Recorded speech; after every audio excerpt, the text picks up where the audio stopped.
Grabe mga ka-sports, literal na bata, gutom lang panalo at di sila nagpapatalo sa laban nila sa Game 1 kontra China. Nagpaulan ng 3 ang bawat grupo, grabe ang depensa, grabe ang athleticism. Halika tignan natin mga ka-sports ang ilang highlights ng kanilang laro.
Kontra China. Nagpaulan ng 3 ang bawat grupo, grabe ang depensa,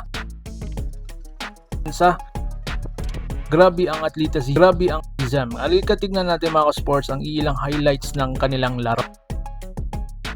So yun na nga mga ka-sports na what a game. Napakaganda ang kanilang chemistry, napakaganda ang combination ng bawat grupo, pero isa lang dapat ang manalo. Sa tingin nyo mga ka-sports, worth it ba ang nanalo today? Comment nyo po sa baba at huwag kalimutang mag-like, share and subscribe para updated tayo pareho sa mga ganitong uploads. So paano? Ingat po kayo. Mga ka-sports, kung hilig ninyong bumili ng mga Gilas jersey, Gilas accessories at mga gamit na pang basketball, habang nanonood po kayo sa aking mga videos, kindly check this basket on this lower part ng ating video at magpa-pop up yung ating mga items sa gilid. Mga legit po yung mga items dyan and see to it po na makabili po kayo ahead of time kasi meron po yung mga discounts and mga promos depende po sa seller. And also, kunting suporta din as a content creator po. Salamat!